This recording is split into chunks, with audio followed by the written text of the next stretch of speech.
오늘은 류시환님의 백만광년의 고독 속에서 한 줄의 시를 읽다라는 책입니다. 연금술사에서 나왔습니다. 두 사람 사이에 생, 그 사이에 피어난 벚꽃이여라. 바쇼. 모든 사물의 끝은 허공인데 그 끝이 허공이 아닌 것이 꽃이라고 서정주 시인은 썼다. 여행 중인 바쇼가 지나간다는 소식을 듣고 달려온 고향 친구와 10년 만에 재회했을 때 지은 하이쿠이다. 이전에 벚꽃을 함께 본 사람을 다시 그 나무 아래에서 만난 감회. 먼 날의 추억과 지금 이 순간에 살아있음의 경의를 읊고 있다. 더불어 두 사람이 같은 미의식을 공유하는 정신적 기쁨까지 담겨 있다. 모두가 좋아하는 바쇼의 대표작 중 하나이다. 원문의 이키타루는 단순히 살아있는이 아니라 재회의 기쁨에 잠긴 두 사람의 눈으로 올려다보니 더욱 눈부시고 생생하게 피어있는 꽃의 의미이다. 두 개의 생 사이에 그 둘을 이어주는 또 하나의 생을 가진 벚나무의 꽃이 만발해 있는 것이다. 우리가 이곳에 부재해도 꽃은 변함없이 필 것이다. 두 번째 하이쿠입니다. 오래된 연못, 개구리 뛰어드는 물소리, 바쇼. 어떤 소리는 침묵을 깊어지게 한다. 그 소리는 순간의 파문이며 이내 영원이라는 고요 속으로 돌아간다. 바쇼가 자신의 오두막에서 제자들과 개구리를 주제로 하이쿠 모임을 열었을 때 지은 작품이다. 시각과 청각, 고요와 파문, 옛날과 현재 등 여러 세계가 결합해 깊이를 갖는다. 겨울에 갇혀있던 묵은 연못에 개구리 뛰어드는 물소리로 인해 봄의 숨결도 느껴진다. 바쇼풍의 시세계를 확립한 이 작품으로 하이쿠의 역사가 움직였다고 할 만큼 바쇼 자신에게나 하이쿠 역사 양쪽에 중요한 의미를 갖는다. 17자로 언어의 세계에 일대 혁명을 일으켰다는 평가를 받는 바쇼는 평범한 언어와 단순한 서술만으로도 깊은 의미를 전달할 수 있음을 최초로 보여주었다. 하이쿠에 대한 이해는 바쇼의 이 하이쿠를 이해하는 것에서 시작된다고 할 정도로 가장 잘 알려진 작품이다. 다음 하이쿠는 또 바쇼의 작품이고요. 장맛비 내려 학의 다리가 짧아졌어라.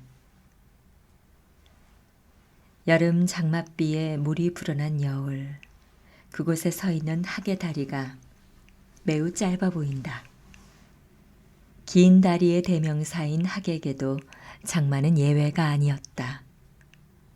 계절의 변화는 인간을 포함한 모든 존재를 둘러싼 숙명적인 환경이다.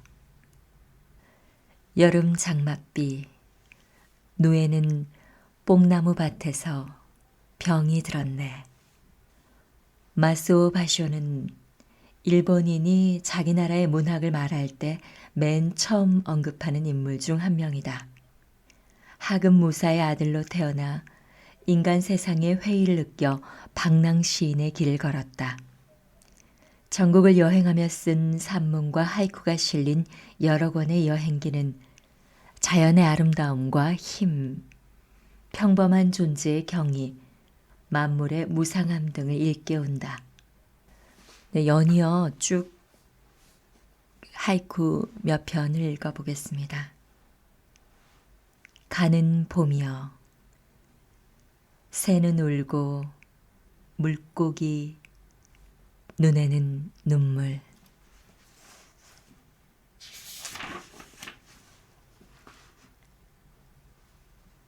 고요하며 바위에 스며드는 매미 울음.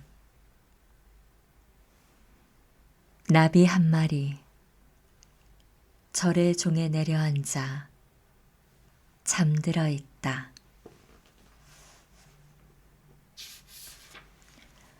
이 작품은 부손의 작품이네요. 계속해서 부손의 하이쿠입니다. 여름 장맛비, 큰 강을 앞에 두고 집이 두 채. 설명을 좀 읽어보겠습니다. 곧 범람할 것만 같은 큰 강 옆에 집 두 채가 나란히 앉아 있다. 장맛비에 시시각각 불어나는 강물의 역동성과 금방이라도 물살에 휩쓸릴 것만 같은 집의 긴박감이 풍경을 압도한다. 강은 탕류이다. 시인은 탕류의 시대적 소용돌이를 바라만 보고 있는가? 아니면 온몸으로 맞서고 있는가? 언제 강이 넘칠지 모르는 상황 속에 집 두 채가 그림처럼 배치되어 있다. 바쇼가 세상을 떠난 후 제자들도 하나 둘 죽고 하이쿠가 퇴색해갈 무렵 밝고 선명한 색채를 들고 등장하니가 요사 부손이다. 시인이 되기 전까지 화가로 이미 자리 잡았기 때문에 하이쿠에서도 사실적이고 회화적인 묘사가 강하다. 계속해서 부손의 하이쿠입니다. 저녁바람에 물결이 외가리에 정강이 친다. 여기도 설명이 좋아서 읽어보겠습니다. 시의 힘은 세상과 사물에 대해 눈을 뜨게 한다. 삶의 진정한 의미는 새로운 것을 보는 것이 아니라 새로운 눈을 뜨는 데 있다. 외가리가 얕은 여울에 서 있다. 황혼과 함께 바람이 불어 잔물결들이 새의 정강이를 치고 있다. 외가리는 멀리서도 사람이 다가가면 날아가 버린다. 따라서 부손은 먼 거리에서 관찰했을 것이고 주인은 나처럼 박지 않았는데도 모든 걸 보고 있다. 옛사람의 눈은 오늘날의 우리보다 좋았다. 좋은 시력은 신체적인 눈의 능력만이 아니라 마음의 눈에 달린 일이다. 물이 빠지자 허수아비 다리가 가늘고 길어라.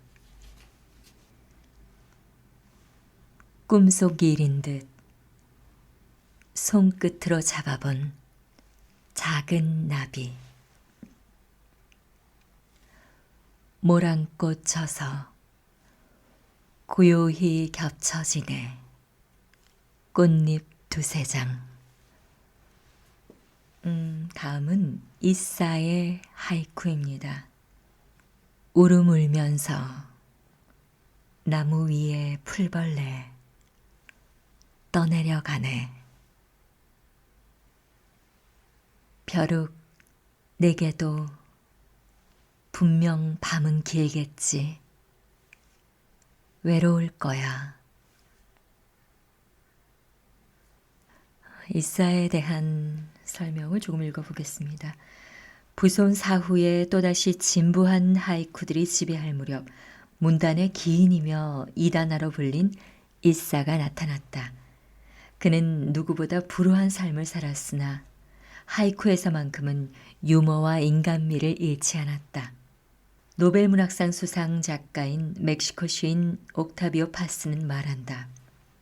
이사는 인간과 벌레와 동물과 별들의 운명 사이에 존재하는 날카롭고 고통스러운 관계를 발견한다. 그의 시에는 고통을 나누는 우주적 형제에 인간이든 곤충이든 세계 속에 사는 유한한 생명이라는 공동체 의식이 담겨 있다. 좁긴 하지만 뛰는 연습이라도 내 집의 벼룩.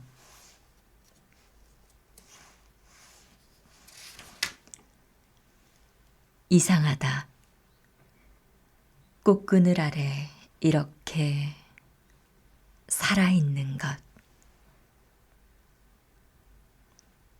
여윈 개구리 지지 마라. 이싸가 여기에 있다. 연잎 위에서 이 세상의 이슬은 일그러지네. 쓴 글이 종이 위에 솟아오르는 것처럼 보이는 것은 종이가 가진 생명이다라고 서해가 시노다 도코는 말했다. 종이 위에 연잎 하나가 솟아오르고 그 위에 이슬방울이 나타난다. 이슬은 얹힌 장소에 따라 일그러지지만 그 참 본성은 변함이 없다. 이슬이 지네. 추한 이 세상에는 볼일 없다고. 보잘것없는 사물들로 뛰어난 시를 썼기에 이싸는 종종 파블로 네루다와 비교된다. 그가 지은 수천 편의 하이쿠에는 평범하고 반복적인 시도 있지만 누구도 흉내낼 수 없는 독창적인 작품들이 넘쳐난다. 오늘은 여기까지 읽겠습니다.